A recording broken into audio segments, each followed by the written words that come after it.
राहुल गांधी की तरफ से किया गया ट्वीट, सरकार पर लगाए गए आरोप, उस पर बीजेपी का क्या स्टैंड है? देखिए पूर्णिमा जी, मैं पूरे देश के सामने एक बात बताना चाहता हूं कि हमने कभी नहीं रोका उनका। पूरा मान सम्मान दिया गया, उनके परिवार को बताया गया, जो कांग्रेस अध्यक्ष हैं खड़गे जी, उनको भी इन्फॉर्म कर दिया गया कि हम वहां समाधि भी बनाएंगे उनकी और किसी तरह की हीरा लोपी नहीं होगी, लेकिन इसके लिए एक प्रक्रिया होती है। वहां ट्रस्ट बनाया जाता है, जगह ढूंढी जाती है। तो हमारे कांग्रेस में यही फर्क है। कांग्रेस का आप देखोगे वो कभी नेहरू और गांधी परिवार से बाहर ही नहीं निकली। इतिहास देख लीजिए, नरसिम्हा राव जी का आपने हाल देखा होगा किस तरह से उन्होंने तो मुख्यालय में उनको जगह तक नहीं दी। प्रणब मुखर्जी जी के देख लीजिए, वो तो भारत रत्न थे, उनको कहाँ दिया? कह दिया कि राष्ट्रपति को मिलती नहीं है। भाई राष्ट्रपति को अगर नहीं मिलती है तो आपके पूर्व प्रधानमंत्री के आर नारायणन थे, उनको कैसे आपने इस तरह से दिया जो वहां शोक आपने किया था? तो ये जो इनका सारा कहना है वो कांग्रेस का सिर्फ और सिर्फ अंदर से नहीं बाहरी है। वो मनमोहन को किस तरह से एक कठपुतली सरकार की तरह चलाते थे। सुपर पीएम कौन थी? सोनिया गांधी थी। सोनिया गांधी जी ने किस तरह से मना किया था नरसिम्हा राव जी को, जबकि मनमोहन सिंह जी तो चाहते थे। तो ये उसी का ही एक करा धरा है। तो हमारे मन में पूरा सम्मान है मनमोहन जी के लिए। ये राजनीति कोरी राजनीति है और सरकार ने स्पष्ट भी कर दिया है, बिल्कुल सबके सामने कर दिया है। तो ये बेकार की बातें करते हैं। अब मैं आपको कुछ चीजें बताना चाहता हूं जो देश के सामने आनी बहुत जरूरी है। आप मुझे बताइए 2013 में किसकी सरकार थी? मनमोहन की सरकार थी। कम जगह का हवाला देके उन्होंने कहा था भाई एक इकट्ठा एक स्मारक बना दिया जाएगा, सारे जितने भी प्रधानमंत्री हैं।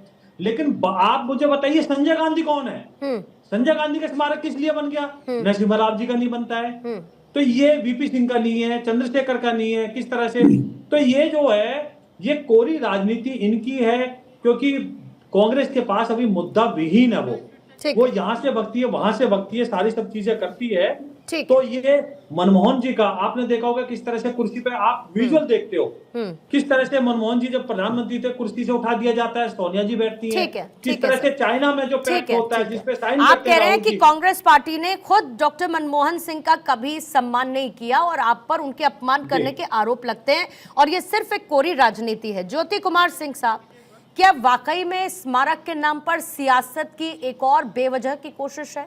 क्यों कांग्रेस को लगता है कि मनमोहन सिंह का अपमान किया गया, उनका सम्मान नहीं किया गया, जबकि किस तरीके की जटिल प्रक्रिया है, एक समय लगता है। ये सब कुछ पूरा का पूरा ब्यौरा खुद मल्लिकार्जुन खड़गे के सामने सरकार ने रख दिया, बता दिया कि हम समाधि स्थल सुनिश्चित करेंगे, बस जगह फाइनलाइज हो जाए। पूर्णिमा मिश्रा जी, ये बहुत ही दुर्भाग्यपूर्ण बात है कि जिस तरह की बात आज भारतीय जनता पार्टी और उनके एलाइज कर रहे हैं वो बहुत ही दुखद बात है। और किसके बारे में बात कर रहे हैं? उस मनमोहन सिंह जी के बारे में बात कर रहे हैं जो राज्य की नीतियों को और जो कानून की मदद से बिना शोर शराबे के, बिना क्रेडिट लेने के हंगामे से, बिना किसी भी क्रेडिट लेने के तरीकों में जाने से उस तरह के आदमी के बारे में आप इस तरह की बातें कर रहे हैं। कांग्रेस पार्टी पूर्णिमा जी क्या कह रही है? कांग्रेस पार्टी तो यही कह रही है ना कि आप एक चूंकि पूर्व प्रधानमंत्री, एक स्टेट्समैन जो कि इस देश को और इस पूरे विश्व को बहुत कुछ दिया, और आप एक प्रधानमंत्री, पूर्व प्रधानमंत्री को निगम बोध घाट पर कर रहे हैं, वहां समर्थक नहीं वहां पर पहुंच पाए, वहां जो उनसे अंतिम जो दर्शन करने के लिए जो आने वाले थे वहां नहीं आ पाए। लॉ एंड ऑर्डर सिचुएशन हो सकती है क्योंकि प्रधानमंत्री भी आने वाले, होम मिनिस्टर भी आने वाले और भी काफी गणमान्य लोग आने वाले, कॉन्स्टिट्यूशन कोर्ट पर बैठे लोग आ रहे, राष्ट्रपति खुद भी आई हैं वहां पर। तो ऐसे जगह पर आप जब पूर्व प्रधानमंत्रियों का जब आप वहां पर जब आप राजघाट के पास करते हैं तो उसमें क्या परेशानी थी? बार बार ये लोग विषयांतर करते हैं और चले जाते हैं नरसिम्हा राव जी पर। इनको पता नहीं है नरसिम्हा राव जी का, उनकी अंतिम जो इच्छा थी, उनकी इच्छा थी कि उनका जो अंतिम जो यात्रा चलेगी और जहां पर उनका संस्कार होगा वो वहां उनके अपने प्रदेश में होना था। और जब वो एम्स से आने थे, जो निर्धारित समय था कांग्रेस पार्टी के ऑफिस में आने का, वो उससे 2 घंटे पहले आ गए थे।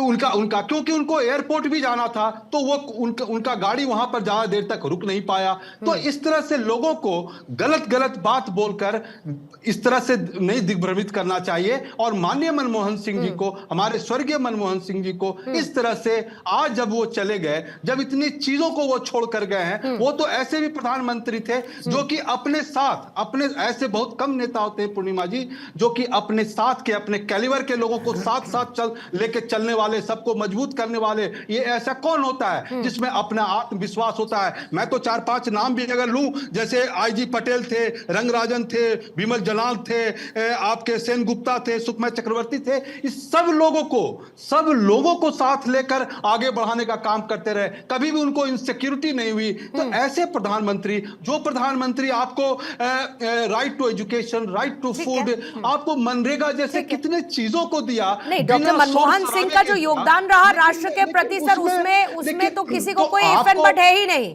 उसमें तो किसी को कोई इफ एंड बट है ही नहीं। अच्छा बता, तो लेकिन वही देखकर पूर्णिमा जी, बिल्कुल ठीक बात है, मैंने इसीलिए ये सवाल पूछा भी। और विजय जी, ये बात काउंटर रखिएगा सर, सर्वेश मिश्रा जी भी आम आदमी पार्टी के प्रवक्ता हमारे साथ जुड़ चुके, लेकिन काउंटर रखिएगा विजय जी।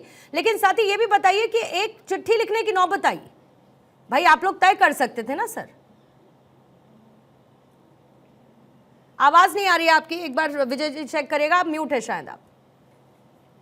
पूर्णिमा जी मैं पहले बता चुका है, ये प्रक्रिया होती है, जगह तलाशनी होती है, ट्रस्ट बनाना होता है, और हमने खड़गे साहब को चिट्ठी लिख दी, हमने जो उनका परिवार था उनको बता दिया। दूसरा, मैं ज्योति जी को करेक्ट कर दूं, टीवी के ऊपर ऐसे गलत बातें नहीं करनी चाहिए। आपने संजय बारू जी की किताब पढ़ी है क्या? आप संजय बारू जी की किताब पढ़िए, उसके बाद में बात कीजिए।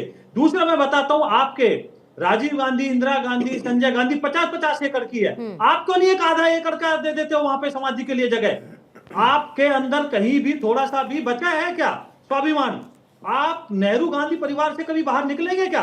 आपने नरसिम्हा राव जी का बता दिया, कैसे कुतर्क के साथ बताया कि वहां जल्दी हो रही थी। अरे भाई, फ्लाइट लेट हो जाती, फ्लाइट तो उड़ती रहती है वहां के लिए, हैदराबाद के हर आधे घंटे में।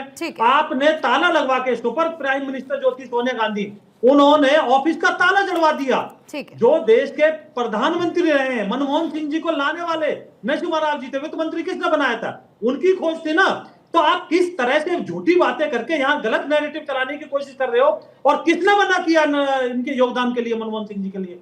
जब प्रधानमंत्री बने थे मोदी जी, सबसे पहले उनसे मिलने गए थे। तो ऐसी बात मत कीजिए, हमारे दिल में सम्मान है, हमने नरसिम्हा राव जी को भी हमने सम्मान दिया, आपने तो सम्मान नहीं दिया ना। ठीक है, तो आप कहते हो, आप बताइए, लेकिन अभी तक ठीक है, पॉइंट टेकन। और आप कहते हो कि राष्ट्रपति के लिए केपी मलिक साहब आपके पास आते हैं, फिर संजय राणा जी आपके पास आते हैं, और जैसे ही सर्वेश जी जुड़ेंगे मुझे जानकारी दीजिएगा।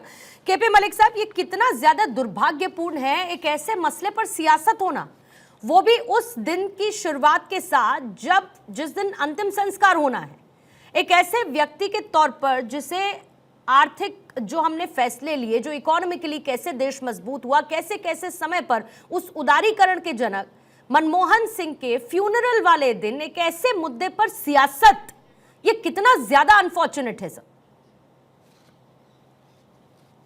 देखिए, ऐसा है कि मनमोहन जी को जितना हम जानते हैं, वो कभी भी इस तरह की ना सियासत करते थे ना राजनीति करते थे।